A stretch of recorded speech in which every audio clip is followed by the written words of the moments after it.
definitely, in order to achieve the softness and sharpness of these texts. But always remember that the sun was the source of light and of great importance.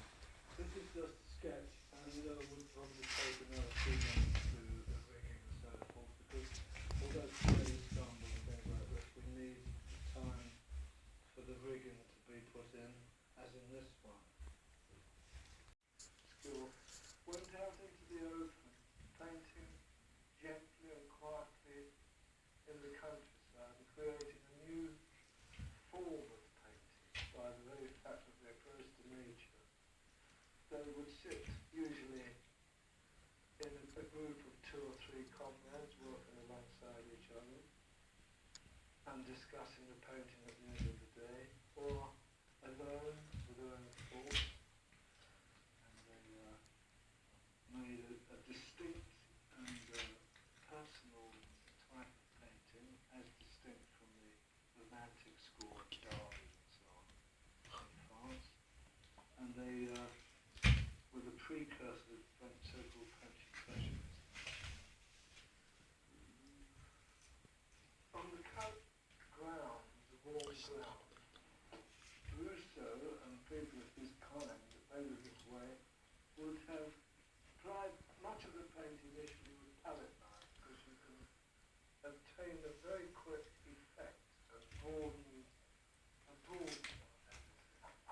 And after a few deft strokes, looking from there at the trees, let's imagine these are the 2 trees here, he would block out very quickly the broad shape of the oak tree and then the willow here, and intersperse it with light. The object is that by applying the summer tree, the green of it, with a thickened plaster, which you can bring across the trunk or wherever the form is, this can be afterwards rendered more accurate by brushes. What I'm trying to get to is the fact that Rousseau would have used a very, very similar, practically identical technique to Constable, our own painter. He worked in the open, and the only difference being that Constable worked on oiled paper outside, very many, 6, 7 mornings a day. All by Degas, Manet, Monet, Courbet, many others. His method of painting was distinct from Rousseau's previous master, for now we have a lighter canvas over they vary. This is not a new idea, as members can put that deep time for that now, but the idea is this: putting blue upon the pale yellow or pink, it's the relative colouring comes through this to the optic. It's the complementary colour, so the blue, the opposite of blue being yellow, the yellow bluer on the canvas, and this is something one should emphasise with this school of painting. They started that, which I'll show you or endeavour to eventually. I would like to demonstrate the technique of one of these paintings. I've already shown the brush because of the time. And he would use rather shorter black liquid movement.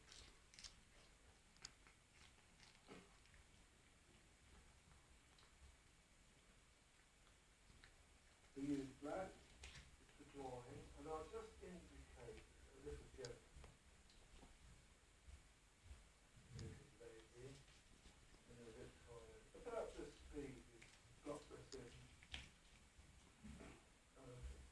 Little child to break up the skirt, doggy here and so on, and someone behind. The whole thing having a movement towards the end of the canvas would make it appear that they're moving, walking towards the canvas out of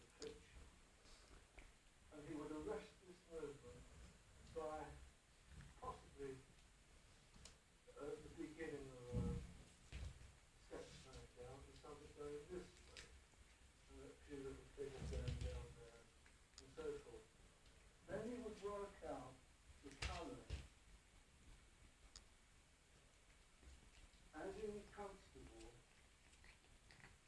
and hollow, it's always a good thing to put in initially in a picture a piece of red. So lady knows there's a little red jacket and a skirt. And the little boy would have a little red boot and working back into the picture. This is off hangs off now the ladies' dresses in those days are very flat bottom back and all enough to tacked out country on the little sketching in, but they usually had an umbrella, a large sunshade, almost importantly. If anyone's ever painted outside, it's essential because once the sun breaks through, it destroys your eyesight and you cannot see the tonal relationships. What you're looking at, your eyes become tired. The other thing about painting plain out is that apart from mosquito bites, etc., of course, you have a false sense of value in one sense and a wonderful sense of value in another. And everything you paint outside looks dreadful relative to the nature around you. But as soon as it's brought into the house or studio, it achieves what you set out to do. You achieve what you work for, and it is, of course, a value.